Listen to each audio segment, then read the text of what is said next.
શ્રી કૃષ્ણ દરેક મનુષ્યને કહે છે કે તું તારા મનનું જ ધાર્યું કરે છે તો પણ થાય છે એ જ જે મેં ધાર્યું હોય. એકવાર તું એ કરી જો જે હું ધારું છું, પછી જો થાશે એ જ જે તે ધાર્યું હોય. શ્રી કૃષ્ણએ ગીતામાં કહ્યું છે કે મારા પર ભરોસો રાખો, પણ એવું નથી કહ્યું કે મારા ભરોસે બેસી રહો. કોઈ પણ સમસ્યાનું સમાધાન એ વાત ઉપર નિર્ભર કરે છે કે સલાહકાર કોણ છે. કારણ કે દુર્યોધન શકુની પાસેથી સલાહ લેતો હતો અને અર્જુન ભગવાન શ્રી કૃષ્ણ પાસેથી. પ્રેમમાં તમારી ચામડી શ્યામ હશે તો ચાલશે, પણ તમારી નિયત કૃષ્ણ જેવી પવિત્ર હોવી જોઈએ. નજર જો કૃષ્ણની હોય તો જગત આખામાં પ્રેમ છે, અને નજર જો રાધાની હોય તો જગત આખામાં કૃષ્ણ છે. જીવનમાં એક ભાઈબંધ કૃષ્ણ જેવો હોવો જોઈએ, જે તમારા માટે યુદ્ધ ન લડે પણ સાચું માર્ગદર્શન તો જરૂર આપે.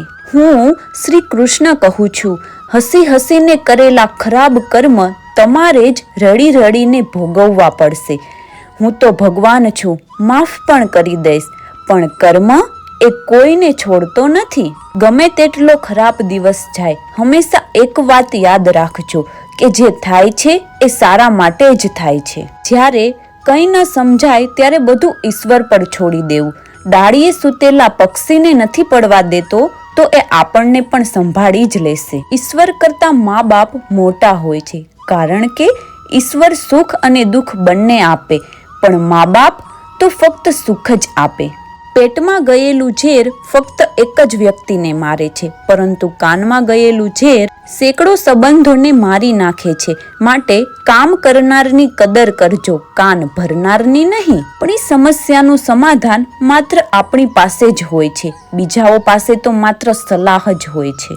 ઇતિહાસ કહે છે ગઈકાલે સુખ હતું, વિજ્ઞાન કહે છે આવતીકાલે સુખ હશે, પરંતુ ધર્મ કહે છે જો મન સારું ને દિલ સાફ હશે તો દરરોજ સુખ જ હશે. મચ્છર ગાયના આંચળ ઉપર બેસે ને તો પણ એ ત્યાં લોહી જ પીવાનું, બાકી ત્યાં તો દૂધની ધારા વહેતી હોય છે. પણ અમુકનો જન્મ જ લોહી પીવા થયો હોય છે, એને ધ્યાનમાં ન લેવા આપણે આપણું કામ કર્યા રાખવું. નારદજીએ એકવાર શ્રી કૃષ્ણને પૂછ્યું, પ્રભુ દુનિયામાં બધા દુઃખી કેમ છે?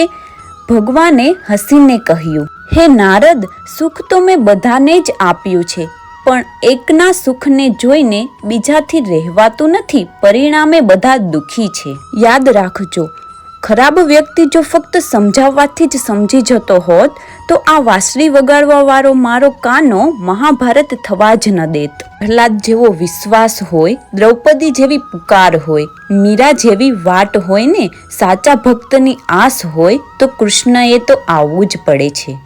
મિત્રો, ભગવાન શ્રી કૃષ્ણના આ અમૃત તુલ્ય શબ્દો વિશે તમારું શું કહેવું છે? નીચે કમેન્ટ કરીને જરૂરથી જણાવજો. અને મિત્રો, જો આ વિડીયો ગમ્યો હોય તો લાઈક કરજો, તમારા મિત્રો અને પરિવારજનો સાથે વધુમાં વધુ શેર કરજો, અને આવી જ પ્રેરણાદાયક વાતો સાંભળવા માટે અમારી યુટ્યુબ ચેનલ વિચાર વૃક્ષને જરૂર સબસ્ક્રાઈબ કરજો. ધન્યવાદ.